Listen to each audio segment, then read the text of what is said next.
नमस्कार। तो चलिए आज हमारे पास जो ज्योतिषीय स्रोत आए हैं उन पर थोड़ी बात करते हैं। ये स्रोत हैं आने वाले कल यानी 6 सितंबर 2025 शनिवार के राशिफल से जुड़े और इनमें सभी 12 राशियों का मतलब दिन कैसा रहेगा इसका पूरा ब्यौरा है। तो आज हम इन्हीं भविष्यवाणियों को समझने की कोशिश करेंगे, देखेंगे कि कल के दिन में ज्योतिष के हिसाब से क्या खास है और इन संकेतों का हमारे लिए क्या मतलब हो सकता है। एक चीज जो बार बार आ रही है स्रोत में वो है कि कर चंद्रमा कर्क राशि में है। कहते हैं इससे भावनाएं और फैमिली वाले मामले ज्यादा एक्टिव रहते हैं। जरा इस पर रोशनी डालेंगी? हाँ बिल्कुल। ज्योतिष में देखिए, चंद्रमा का कर्क राशि में होना एक बहुत अहम स्थिति है।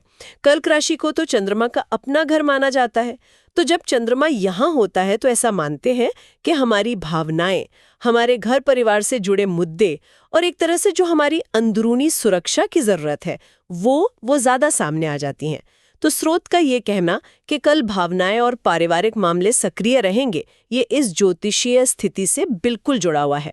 मतलब ये हो सकता है कि कल का दिन थोड़ा इमोशनली ऊपर नीचे वाला हो, या फिर लोगों का ध्यान अपनी निजी जिंदगी, अपने रिश्तों पर ज्यादा रहे। अच्छा, तो ये एक तरह से कल के माहौल का बड़ा थीम हो गया, इमोशंस ऑफ फैमिली। ठीक है, तो इस बैकग्राउंड को ध्यान में रखते हुए अब देखते हैं कि अलग अलग राशियों के लिए इन स्रोतों में क्या है। काफी राशियों के लिए तो अच्छी खबरें लग रही हैं, जैसे मेष राशि। उनके लिए कहा है कि कल हिम्मत दिखाने और आगे बढ़ने का दिन है। हाँ, मेष राशि के लिए साहस और प्रगति, ये इंटरेस्टिंग है क्योंकि मेष राशि तो वैसे भी मंगल ग्रह से जुड़ी है, जो एनर्जी और पहल का प्रतीक है। तो हो सकता है कि चंद्रमा की जो भावनात्मक ऊर्जा है वो मेष वालों को अपने लक्ष्य की तरफ बढ़ने के लिए एक इमोशनल पुश दे रही हो। स्रोत का इशारा शायद यही है। और वृषभ राशि, उनके लिए पैसों का फायदा और रुके हुए काम बनने की बात है। साथ में रिश्तों में मिठास का भी जिक्र है। वृषभ राशि देखिए पृथ्वी तत्व की राशि है, स्थिरता और भौतिक चीजों से जुड़ी हुई। तो उनके लिए धन लाभ और काम पूरे होने की भविष्यवाणी वो उनकी स्थिरता की भावना को शायद और मजबूत करती है। और जो चंद्रमा की कर्क वाली ऊर्जा है, जो इमोशन से जुड़ी है, वो शायद वृषभ के रिश्तों में, जैसा स्रोत बता रहा है, थोड़ी नरमी और मिठास ला रही हो।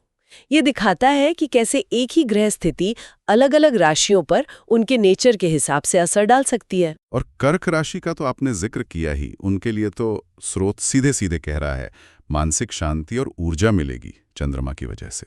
ये तो सीधा कनेक्शन हो गया, है ना? बिल्कुल, ये सबसे साफ उदाहरण है। चंद्रमा अपनी ही राशि में है तो कर्क राशि वालों के लिए इसका असर सबसे डायरेक्ट और शायद सबसे पॉजिटिव बताया गया है।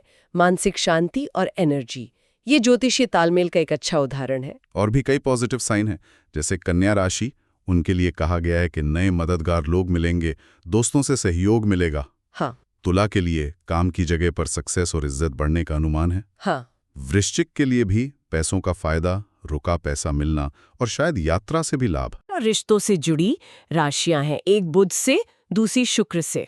तो उनके लिए नए कॉन्टैक्ट्स और सामाजिक सम्मान की बात समझ आती है। वृश्चिक के लिए फिर से आर्थिक लाभ का जिक्र है वृषभ के बाद, ये ध्यान देने वाली बात है। और यात्रा का पहलू भी जुड़ रहा है। हो सकता है कर्क का चंद्रमा लोगों को अपनी सीमाओं से बाहर निकलकर कुछ नए अनुभव लेने या पुराने अटके मामले सुलझाने के लिए मोटिवेट कर रहा हो। धनु के लिए भी अच्छा है, आत्मविश्वास बढ़ेगा, सेहत सुधरेगी, कुंभ की रुकी हुई योजनाएं पूरी हो सकती हैं, बिजनेस में फायदा हो सकता है। हाँ। और मीन राशि के लिए भी घर में शांति और काम में तारठी। धनु के लिए आत्मविश्वास और सेहत में सुधार, ये दोनों ही बृहस्पति ग्रह के प्रभाव से जोड़ते हैं, जो धनु का स्वामी है। शायद चंद्रमा की भावनात्मक स्थिरता उन्हें अंदर से मजबूत महसूस करा रहे हो। कुंभ, जो शनि और यूरेनस से प्रभावित है, वो अक्सर योजनाओं और भविष्य की सोच से जुड़ा होता है। तो उनके लिए योजनाओं का पूरा होना एक बहुत पॉजिटिव संकेत है। और मीन, जो बृहस्पति और नेपच्यून से जुड़ी है और जल तत्व की राशि है, कर्क की तरह ही, तो उनके लिए घर में शांति और काम में प्रगति, ये भी चंद्रमा की कर्क स्थिति के इमोशनल फ्लो से मेल खाता लगता है। तो कुल मिलाकर बहुत सी राशियों के लिए आर्थिक, करियर या निजी जीवन में कुछ ना कुछ अच्छा होने की उम्मीद दिख रही है। लेकिन जैसा होता है, हर सिक्के के दो पहलू होते हैं। स्रोत में कुछ चेतावनियां या सावधानियां भी हैं, जैसे मिथुन राशि को लें। उनके लिए नए मौके तो हैं, पर साथ ही ये भी कहा गया है कि अपनी बोली पर थोड़ा काबू रखें। हाँ, ये एक बहुत क्लासिक ज्योतिषीय सलाह है, खासकर मिथुन के लिए। उनका स्वामी बुध ग्रह है जो कम्युनिकेशन का कारक है। तो नए अवसर मिलना तो अच्छी बात है, लेकिन कर्क राशि में चंद्रमा की जो इमोशनल इंटेंसिटी है, वो शायद मिथुन वालों को बिना सोचे समझे कुछ कहने पर मजबूर कर सकती है। इसलिए वाणी पर संयम की सलाह यहाँ बहुत जरूरी हो जाती है। मतलब अवसर के साथ थोड़ी जिम्मेदारी भी है। सही कहा। और सिंह राशि, उनके लिए लिखा है कि प्रेम संबंधों में तो मिठास रहेगी, लेकिन पैसों के मामले में सावधान रहना होगा, खासकर फिजूल खर्ची से बचना है। ये थोड़ा मिला जुला सा है। हाँ, ये दिलचस्प है। सिंह राशि सूर्य से शासित है, जो आत्मविश्वास और चमक दमक से जुड़ी है। तो प्रेम संबंधों में मधुरता शायद उनके इस नेचुरल गुण से मेल खाती है। लेकिन आर्थिक सतर्कता की चेतावनी। हो सकता है कि कर्क का भावनात्मक चंद्रमा होने बस क्षणिक खुशी के लिए ज्यादा खर्च करने को उकसाए। या शायद स्रोत ये इशारा कर रहा हो कि इमोशनल सिक्योरिटी चंद्रमा और बाहरी दिखावा सूर्य सिंह के बीच एक बैलेंस बनाने की जरूरत है कल। ये सोचने वाली बात है। अच्छा, और एक राशि जिसके लिए दिन थोड़ा मुश्किल बताया गया है, वो है मकर। उनके लिए व्यस्तता, चुनौतियां और सेहत पर ध्यान देने की जरूरत बताई गई है। मकर राशि शनि ग्रह से शासित है। शनि अनुशासन, जिम्मेदारी और कभी-कभी चुनौतियों से भी जुड़ा होता है। और कर्क राशि, जो मकर के ठीक सामने पड़ती है ज्योतिष चार्ट में, वो इमोशनल फ्लो और घर पर केंद्रित है, जबकि मकर बाहरी दुनिया और काम पर। तो चंद्रमा का कर्क में होना शायद मकर राशि वालों के लिए एक तरह का खिंचाव, एक टेंशन पैदा कर रहा हो, घर और काम के बीच या भावनाओं और जिम्मेदारियों के बीच। इसलिए व्यस्तता, चुनौती और स्वास्थ्य पर ध्यान देने की सलाह यहाँ लॉजिकल लगती है। उनके लिए ये एक संतुलन साधने का दिन हो सकता है। तो ये तो हो गई मोटी मोटी बातें, कहाँ मौके हैं, कहाँ थोड़ी सावधानी बरतनी है। अब जरा हर राशि के लिए जो स्पेसिफिक डिटेल्स स्रोत में दी गई हैं, जैसे शुभ रंग और अंक, उन पर भी एक नजर डाल लेते हैं। ये छोटी छोटी बातें भी कभी कभी लोगों के लिए मायने रखती हैं। मेष से शुरू करें। हाँ, बिल्कुल। ये रंग और अंक ज्योतिषीय परंपरा का हिस्सा है। माना जाता है कि ये उस दिन की ऊर्जा से तालमेल बिठाने में मदद कर सकते हैं। तो मेष, जैसा हमने कहा, साहस और प्रगति, पारिवारिक सामंजस्य भी है। शुभ रंग बताया गया है लाल, और अंक 3। लाल रंग तो मेष की एनर्जी से मैच करता है। हाँ, लाल रंग मंगल ग्रह का भी प्रतीक है, जो मेष का स्वामी है। और अंक 3 अक्सर बृहस्पति से जुड़ा होता है, जो विस्तार और भाग्य का संकेत देता है। अगला वृषभ, टॉरस, धन लाभ, रुके काम पूरे और दाम्पत्य जीवन में मिठास। शुभ रंग हरा, अंक 6। हरा रंग शुक्र ग्रह और प्रकृति से जुड़ा है, वृषभ के लिए जरूरी है। बिल्कुल। और अंक 6 भी शुक्र ग्रह का ही अंक माना जाता है। प्रेम, सौंदर्य, आराम का प्रतीक।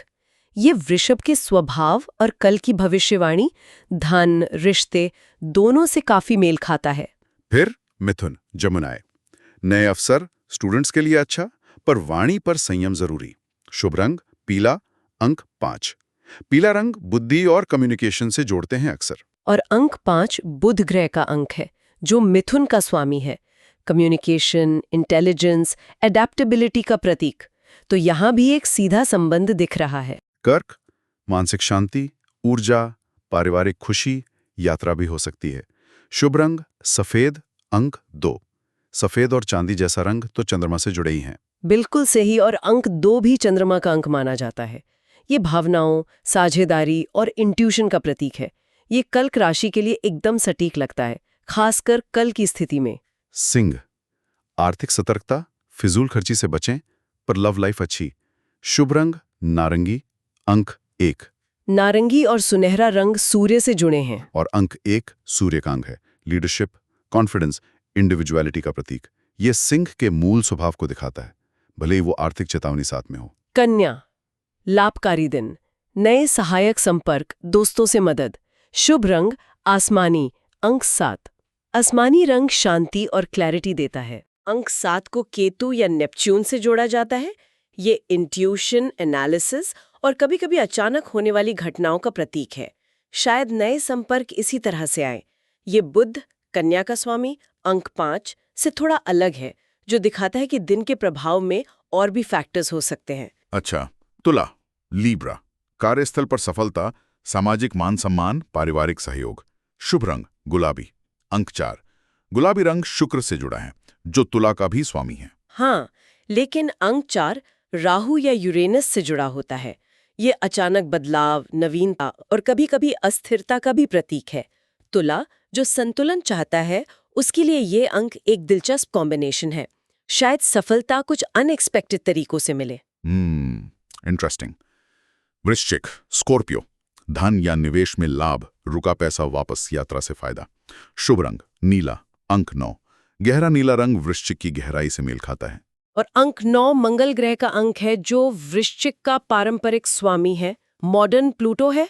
ये एनर्जी किसी चीज के समापन और बदलाव का प्रतीक है। रुका पैसा मिलना या यात्रा से लाभ, ये सब एक तरह के परिवर्तन या समापन का संकेत हो सकते हैं। धनु, साजिटेरियस, आत्मविश्वास बढ़ेगा, सुखमय दाम्पत्य जीवन, स्वास्थ्य सुधरेगा। शुभ रंग सुनहरा, अंक 3। सुनहरा रंग बृहस्पति की भव्यता से जुड़ा है। और अंक 3, जैसा हमने मेष के लिए देखा था, बृहस्पति का अंक है, जो धनु का स्वामी है। ज्ञान, विस्तार, सौभाग्य का प्रतीक। ये धनु के लिए बताए गए पॉजिटिव बातों से पूरी तरह मैच करता है। मकर, कैप्रिकॉर्न, चुनौतीपूर्ण दिन, व्यस्तता, स्वास्थ्य पर ध्यान देना है। शुभ रंग भूरा, अंक 8। भूरा रंग स्थिरता और जमीन से जुड़े होने का प्रतीक है। और अंक 8 शनि ग्रह का अंक है, जो मकर का स्वामी है। ये कर्म, जिम्मेदारी, धैर्य और कभी-कभी बाधाओं का भी प्रतीक है। ये कल के लिए मकर की चुनौतीपूर्ण भविष्यवाणी से सीधा जुड़ावा लगता है। अंब, एक्वेरियस, रुकी योजनाएं पूरी होंगी, व्यापार में लाभ, संतान सुख। शुभ रंग बैंगनी, अंक 7। बैंगनी रंग अक्सर आध्यात्मिकता और नवीनता से जोड़ा जाता है। अंक 7, जैसा हमने कन्या के लिए देखा, केतु नेपट्यून से जुड़ा है। कुंभ राशि, जो यूरेनस, नवीनता, और शनि, संरचना, दोनों से प्रभावित है, उसके लिए ये अंक शायद योजनाओं के पूरा होने में किसी इंट्यूशन या अलग सोच की भूमिका का संकेत दे रहा हो। और आखिर में मीन, पाइसिस, घर परिवार में सुख, शांति, कामकाज में प्रगति, नए अवसर।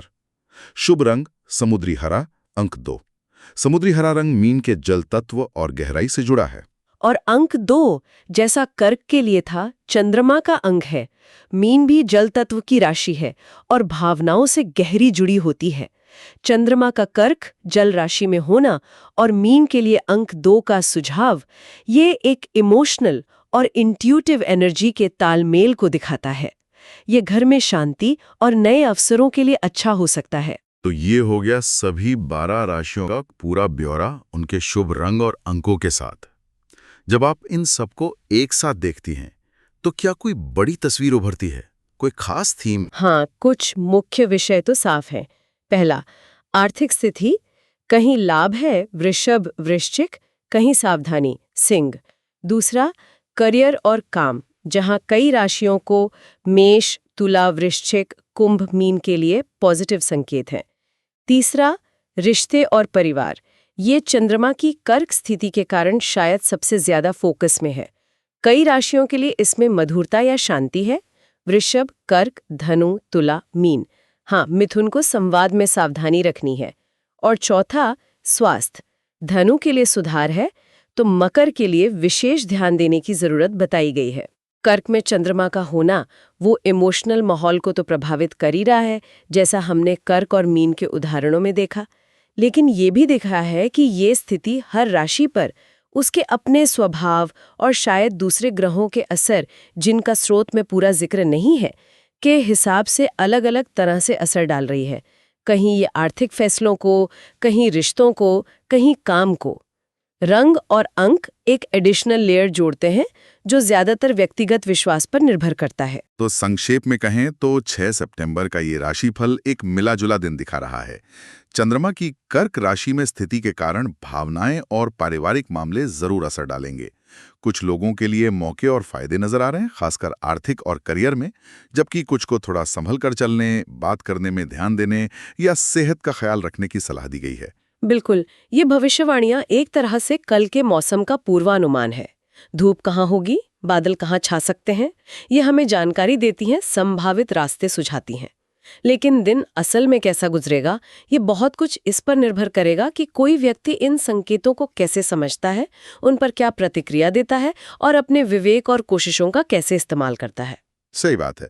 ज्योतिष एक गाइड हो सकता है, कोई पत्थर की लकीर नहीं।